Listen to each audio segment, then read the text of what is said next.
할렐루야. 우리 하나님의 뜻은 우리가 날마다 기뻐하고 사는 거예요. 잘 아시는 대로 데살로니가전서 5장 16절에 보면 항상 기뻐하라, 쉬지 말고 기도하라, 범사에 감사하라.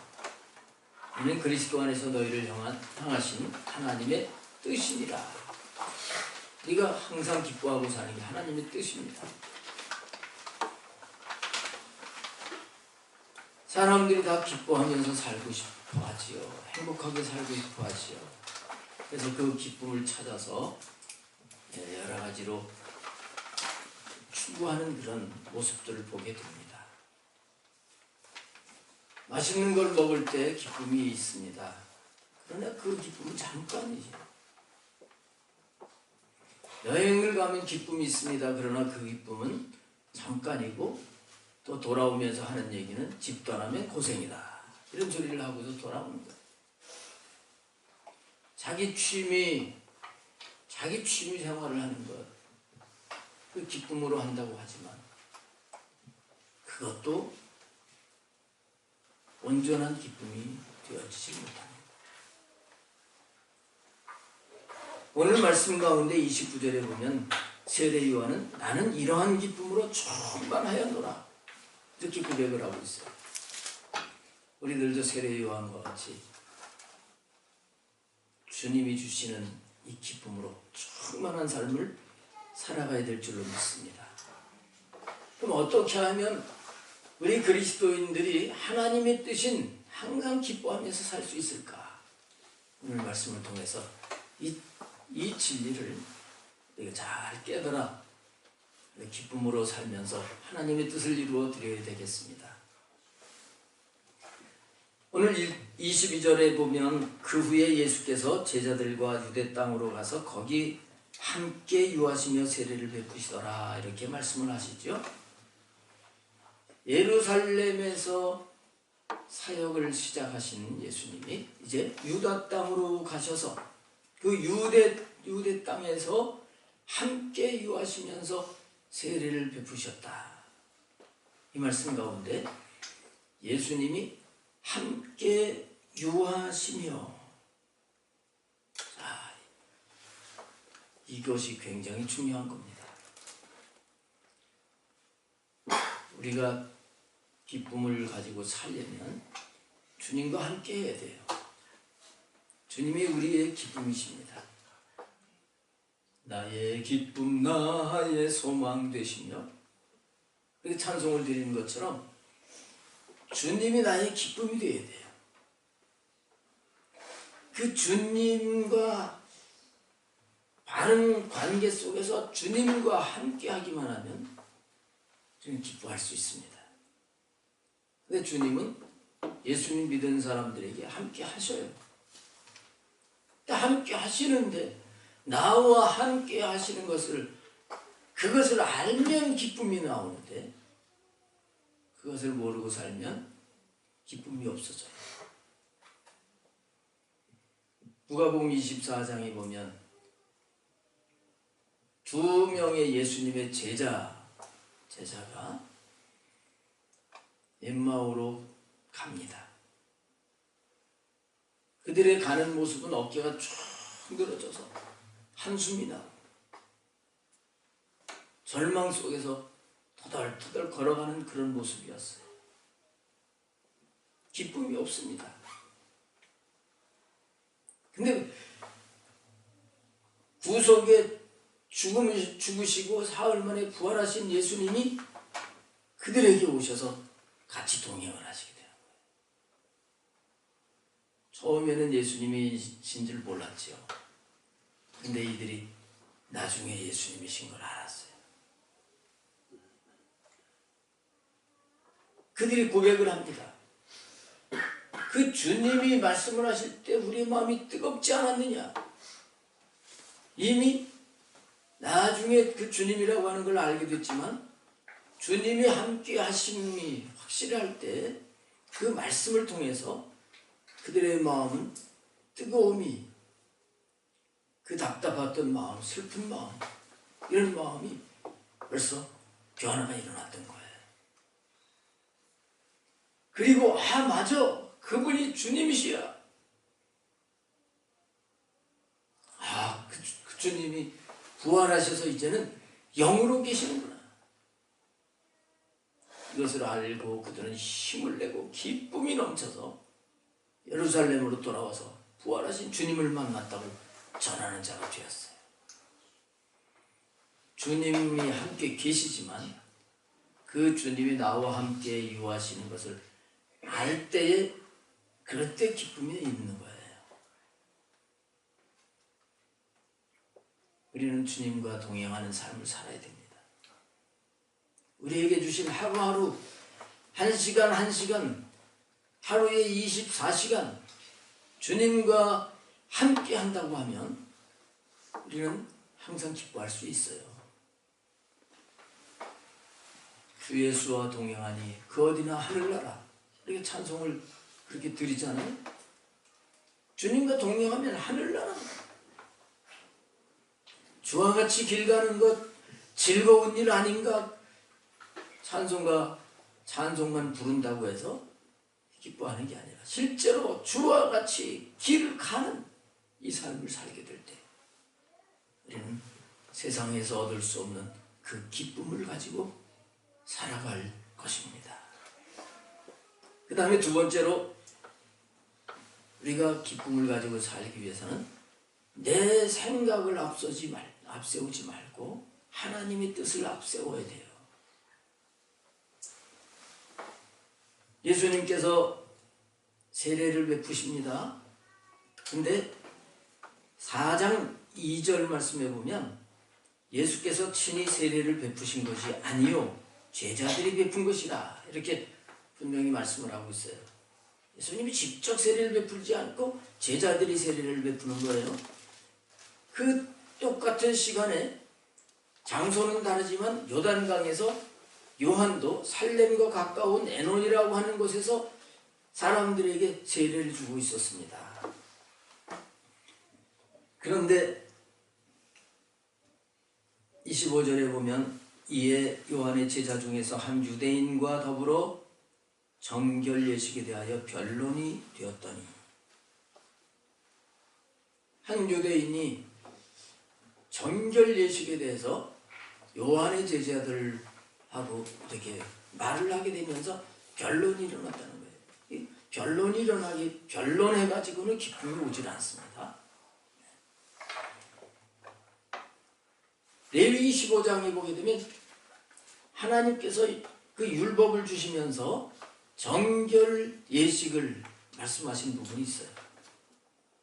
아마도 이 유대인은 그 말씀을 알고 있으면서 세례 요한이 세례를 주고 또 저쪽에서는 예수님의 제자들이 세례를 주고 있는 그런 상황 속에서 이 유대인은 너희의 스승이 세례를 주는 것보다 저쪽 예수님이 세례를 주는 게 더 낫다. 이런 얘기를 했으리라고 봐요. 그래서 이제 변론이 일어난 거예요. 이게 세례 요한의 제자의 입장에서는 기분이 좋겠어요? 안 좋겠어요? 기분이 좋지 않은 거예요. 자기 스승에게 사람들이 많이 몰려와가지고 그 밑에서 제자가 되어가지고 신이나 했는데 사람들이 예수님에게로 더 많이 가는 이런 상황이 된 겁니다. 그래서 26절에 보면 그들이 요한에게 가서 이르되 랍비여 선생님과 함께 요단강 저편에 있던 이 곧 선생님이 증언하시더니가 세례를 베풀매 사람들이 다 그에게로 가더이다. 이렇게 말을 합니다. 사실 다 간 게 아니라 조금 이제 적어졌어요. 근데 다 갑니다. 이렇게 말을 해요. 이 요한의 제자들은 지금 예수님과 경쟁 의식을 가지고 경쟁 상대를 보고 자기들의 생각을 가지고 지금 말을 하는 거예요. 예수님과 그 예수님의 제자들과 경쟁적인 이런 상대로 생각을 하다 보니까 그 마음에서 시기와 질투심이 일어난 거죠. 그래서 기분이 나빠가지고 예수님에 대해서 격화시켜가지고 말을 합니다. 선생님이 증언하시던 그이, 분명히 세례 요한이 예수님을 가리키면서 보라 세상 죄를 지고 가는 하나님의 어린 양이로다. 하나님의 어린 양이라고 하는 것은 하나님이라는 거예요. 분명히 이렇게 제자들에게 가르쳐 주었건만 이들은 벌써 이 마음이 상하게 되니까 선생님이 그 얘기하시던 그이 있잖아요. 그이한테 사람들이 다 갑니다. 이 말을 할 때 기뻤겠어요? 아주 기분이 나빠가지고 자기 스승한테 얘기를 한 겁니다. 사실 예수님의 제자들이 세례를 베풀었던 것은 이제 예수 그리스도를 통해서 사람들이 성령의 세례를 받고 온전하게 새롭게 변화가 돼서 하나님 앞에 합당한 자가 되게 하시려고 하시는 이것을 준비하게 하신 거거든요. 이게 하나님의 뜻이거든요. 근데 이들이 이런 하나님의 뜻을 알지 못하니까 그냥 너도 세례를 하고 나도 세례를 하고 근데 너의 쪽으로 많이 가고 우리 쪽으로 적게 오고 이런 경쟁 상대로 자기들의 생각을 가지고 생각을 하다 보니까 그 마음속에서 시기 질투가 일어났던 거예요.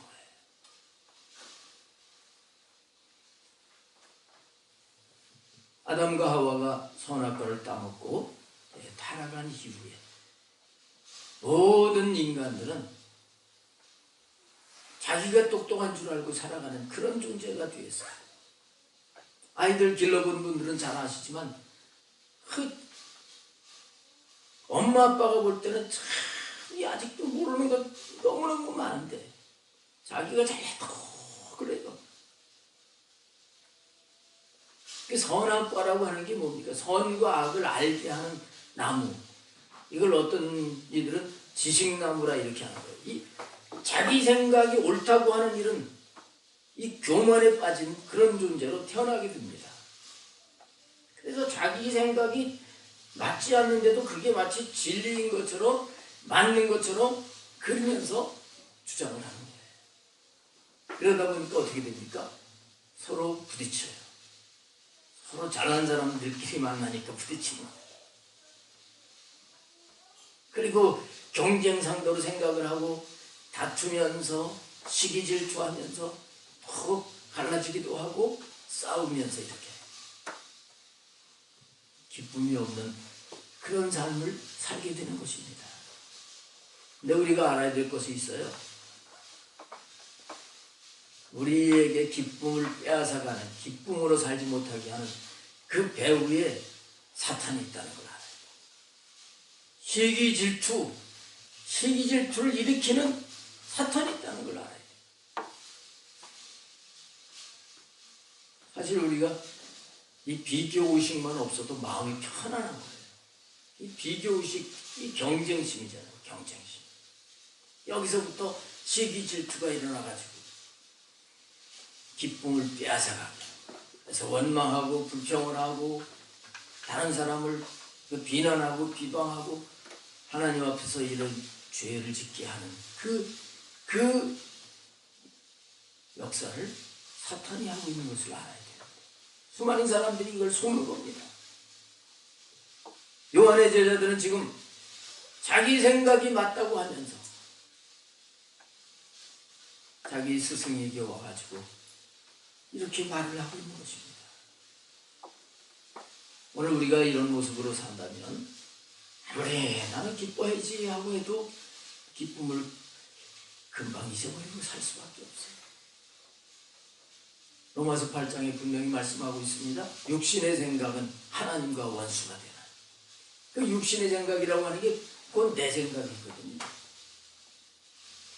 이는 하나님의 법에 굴복할 수 없을 뿐만 아니라 하나님 할 수도 없습니다.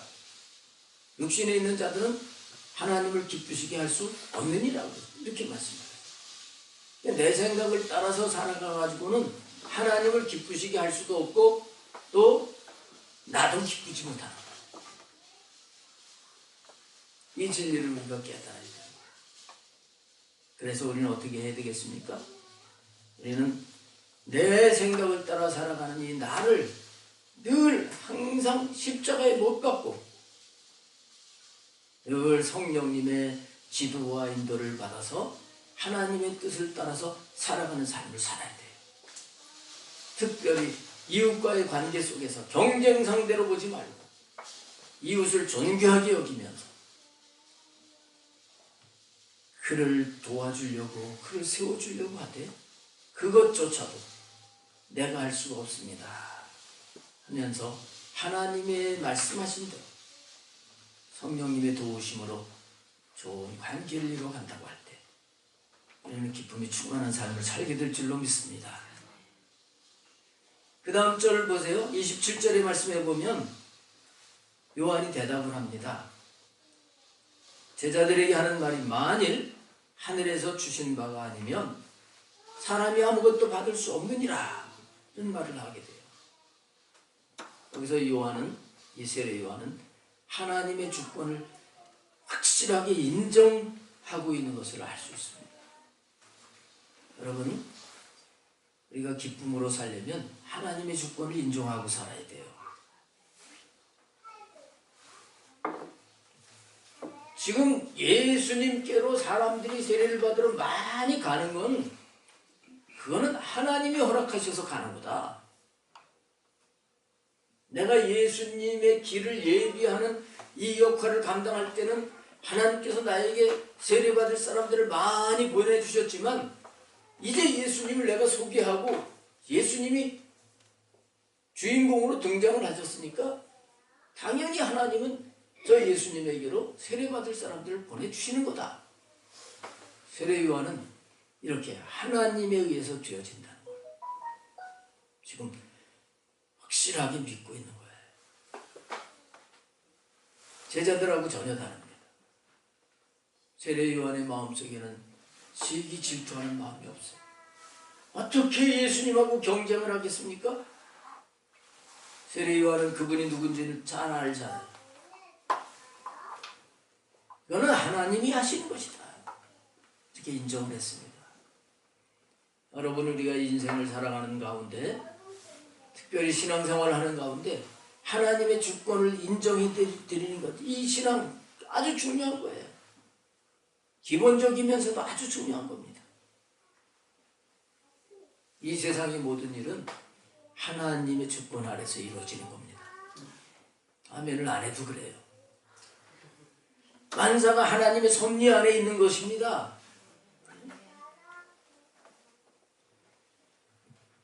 성경은 우리에게 그걸 말씀하시고 있어요.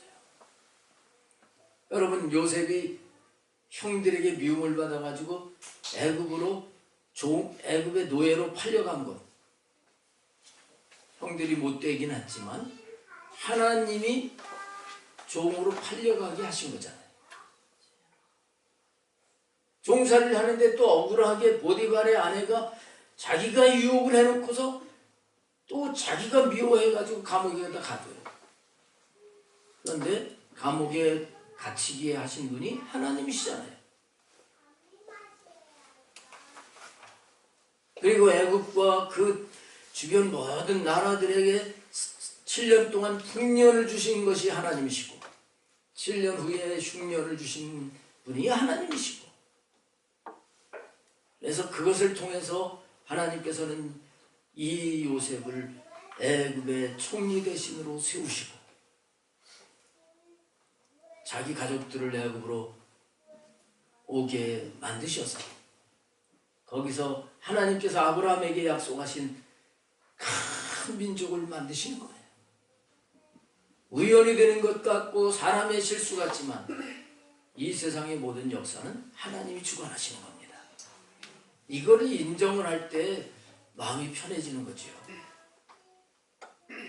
이걸 인정을 못하게 되면 세상에 그럴 수가 있나, 남도 그러지 않는데 그러면서 열을 내면서 형들이 나를 팔아먹어?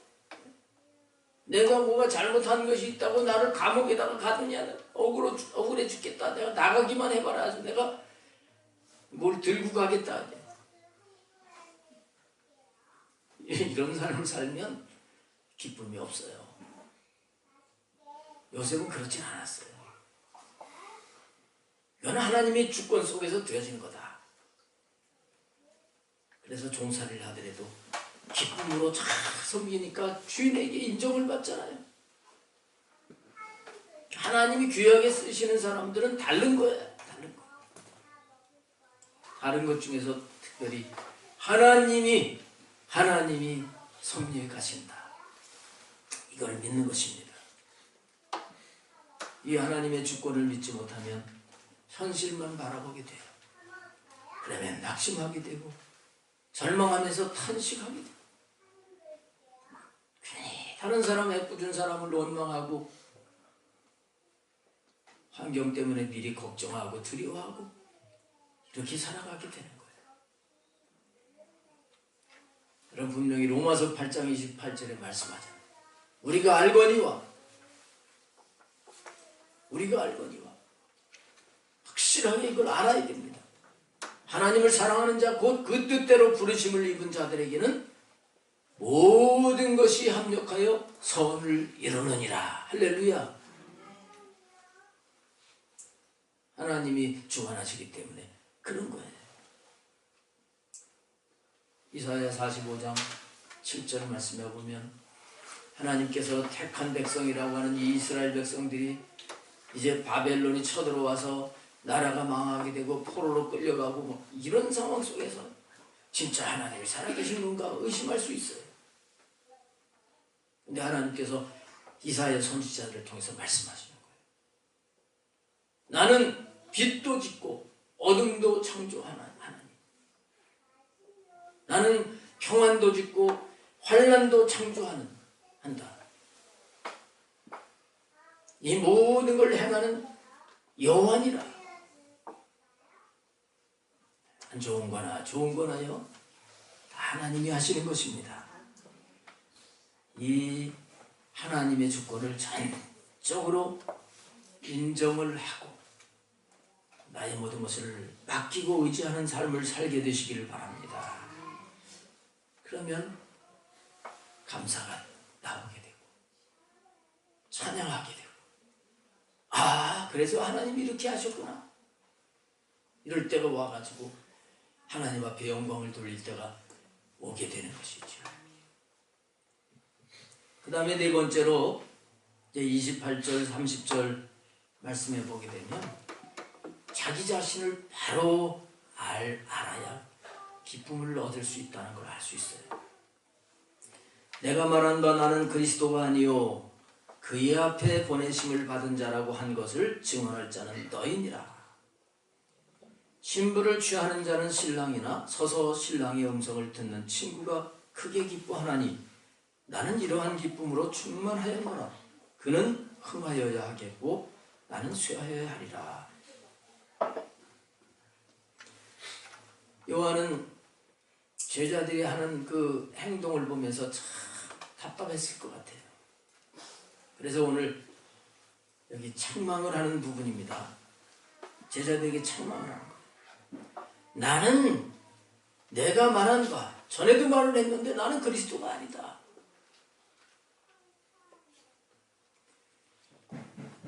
그 그리스도 앞에 보내심을 받은 자라고 전에 말을 했는데 그거를 증언할 자가 너희들인데 왜 내가 마치 그리스도인 것처럼 너희들이 그렇게 생각을 하느냐, 이러면서 책망하는 말씀이에요.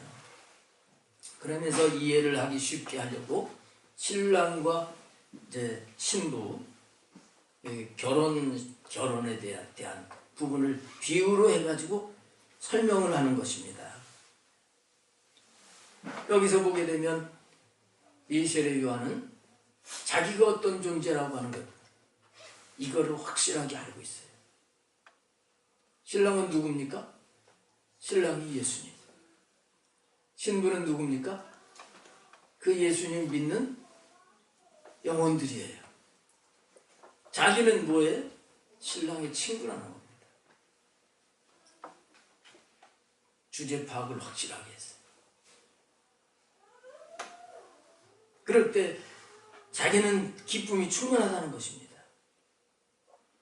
예수님이 주연이고 자기는 조연이라는 거예요.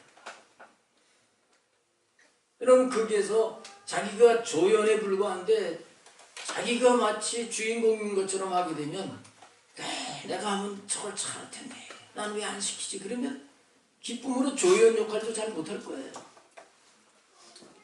조연이라도 시켜주시는 것에 대해서 감사하면서 감독님 하면서 내가 참 멋지게 내 역할 하겠습니다. 그래서 기쁨으로 그걸 자꾸 해야지 나중에 캐스팅이 될 거 아니겠어요. 세례 요한은 자기가 주님의 조연 역할을 하는 자다, 이걸 알았어요. 그래서 그는 흥하여야 하겠고 나는 쉬어야 하리라, 이렇게 말을 해주는 거예요. 예수님이 등장하시기 전에 요한은 진짜 잘 나갔습니다. 요즘 말로 잘 나갔어요. 소문이 퍼지면서 인기가 아주 절정에 치다른 거예요. 그 요단강까지 사람들이 막 모여들었던 거죠. 근데 예수님이 등장을 하면서 그 인기가, 그 덕망이 예수님께로 옮겨갔습니다. 근데 시기나 질투나 원망을 안 하는 거예요. 그럴 수도 있는데 안 해요. 왜? 자기 주제 파악을 합니다. 나는 그리스도가 아니고 저분이 그리스도라는 거지. 하나님 잘 믿으려면 그래서 국어하고 수학을 잘해야 된다는 거예요. 국어를 잘하려면 주제 파악을 잘해야 돼요. 수학을 잘하는데 분수를 알아야 되잖아요. 자기 분수를 알아야 되는 거예요. 근데 많은 사람들이 자기 분수를 모르고 사는 거예요. 우리가 아무리 똑똑하고 좀 능력이 있다고 할지라도 우리는 하나님 앞에서 피조물입니다. 하나님이 나름대로 다 달란트를 주시고 해서 그 자리에서 그 하나님이 주신 것 가지고 하나님께 영광을 돌리라고, 창조 목적이 그거예요. 이런 자기 주제를 알아야 돼요. 근데 자기가 완벽하게 마치 전능자처럼, 마치 다 아는 것처럼 이렇게 하려고 하다 보니까 점점 힘들어지는 것입니다. 우리는 다만 나는 주님의 이름을 높이고 그는 흥하여야 하겠고 어떻게 해서든지 하나님 앞에 영광을 돌리고 어떻게 해서든지 예수님의 이름이 존귀하게 되고 이런 삶을 살게 될 때, 그때 마음이 평안하고 기쁨이 오게 되는 진리를 깨닫게 되시기를 바랍니다. 내가 어떻게 살아가야 되는지 그것도 알지 못하면 다른 데 목적을 두고 있으니까 기쁨을 잃어버리게 되고, 심지어는 주님의 일을 하면서 봉사하면서 충성한다고 하면서도 기쁨을 잃어버리고 나만 이렇게 해야 되나, 이럴 수도 있는 거예요. 나는 쇠하여지고 그분은 흥하여지고, 이럴 때 그분이 나와 함께 하신 이것이 확실해지면 기쁨이 충만해서 하늘나라를 누리며 살게 되는 것입니다. 그 다음에 29절에서 우리가 좀 짚고 넘어가야 되겠는데요. 여기 신부, 조금 전에 말씀드렸지만 이 신부는 바로 예수님 믿은 사람들입니다. 우리가 예수님의 신부예요. 기뻐요, 안 기뻐요? 이것만 사실 믿고 살아도 얼마나 기뻐요. 근데 예수님, 그 예수님, 1장에서부터 그 예수님은 하나님이십니다. 말씀이십니다. 창조주십니다. 그분은 빛이시고 생명이시고요. 이런 분이 내 신랑인데 육신의 신랑만 바라보면서 아이고 내가 어떻게 저런 거 만나가지고 저 인간이 참 빨리 하나님이 데려가셔야 될 텐데 이런다면 이거 얼마나 불행하겠어요. 우리는 세상 모든 사람들이 부러워할 그런 신랑을 소유한 자들이에요. 신랑 예수님, 지금은 영적인 관계에서 희미한 것 같지만 장차 신랑 예수님 다시 오실 때 우리가 친구도 한 장 잘해서 만날 걸 생각을 하면서 미리 기뻐하시기를 주님의 이름으로 축원합니다. 미리 기뻐할 수 있잖아요.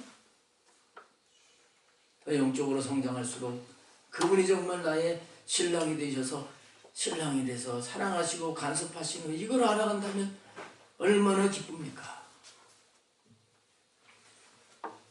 자, 그 다음에 5번째로 31절부터 말씀을 보면 그 우리의 신랑 되시는 예수님이 만물을 주관하시는 분이시다는 걸 말씀을 하고 있어요. 만물을 주관하시는 분이 우리 신랑입니다.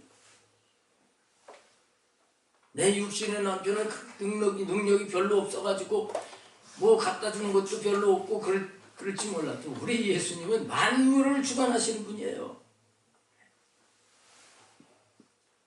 위로부터 오시는 이는 예수님을 가리켜 말씀하시는 겁니다. 만물 위에 계시고 땅에서 난 이는, 여기서 땅에서 난 이는 세례요한 자신을 가리키는 겁니다.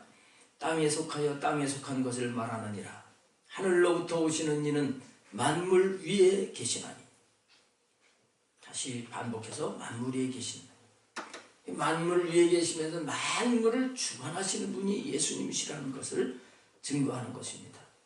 그가 친히 보고 들은 것을 증언하되 그의 증언을 받는 자가 없도다.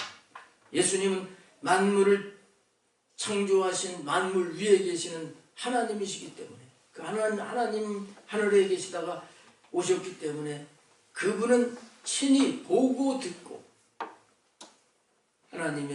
하나님을 보고 듣고 증언하시는 분이시다. 그런 말을 하는 것입니다. 엄청난 거죠. 그의 증언을 받는 자는 하나님이 참되시다는 것을 인쳤느니라. 그래서 우리 주님을 영접하고 그분의 말씀을 듣는 사람들은 도장을 찍듯이 하나님이 너는 내 자녀야. 너는 내 것이야.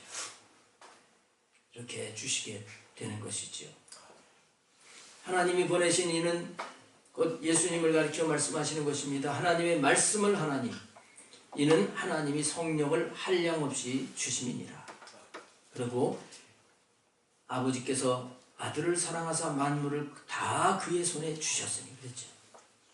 만물 위에 계시면서 이 예수님에게 만물을 다 주셨다는 거예요. 이분이 우리의 신랑이신 거다.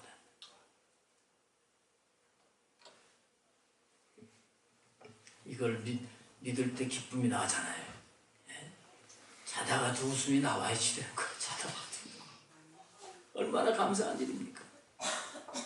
이 만물을 주관하시는 앞에 내가 지금 문제가 있고 내가 힘든 일이 있어도 그분을 인정하고 의지하고 맡기면 만물을 주관하신 나의 신랑 되시는 주님이 그 모든 것들을 아름답게 이루시게 될 것을 알아야 됩니다. 이렇게 기뻐할 수 있잖아요. 마지막으로 36절에 아들을 믿는 자에게는 영생이 있고 아들에게 순종하지 아니하는 자는 영생을 보지 못하고 도리어 하나님의 진노가 그 위에 머물러 있느니라. 이렇게 말씀을 하십니다. 예수님을 통해 가지고 예수님 믿었기 때문에 나는 영생을 얻게 됐다. 정말 이것만 확실하게 믿어도 지금 현실 속에서 거기 매이지 않고 기뻐할 수 있는 거 아니겠어요? 우리는 예수님을 영접을 한 사람들이잖아요. 그 예수님이 생명이시기 때문에 그 예수님을 영접을 하게 될 때 우리가 영생을 얻게 되는 겁니다. 우리가 잘나서가 아니라 초능력자가 돼서 영생을 얻는 게 아니라 예수님을 내 안에 모셨기 때문에 영생을 얻게 돼요. 예수님을 영접했다면 지금 죽어도 우리는 영생을 얻는 거예요. 영원히 사는 겁니다. 하지만 우리가 이 육을 또 입고 있기 때문에 영은 살아났어요. 육을 입고 있기 때문에 이 땅에 이 육체가 살아있는 동안 이 육체를 복종을 시키면서 하나님의 뜻대로 살아가게 될 때 우리는 날로 성화가 되어가는 거예요. 날로 성화가 돼요. 예수님을 닮아가야 됩니다. 살아있는 동안.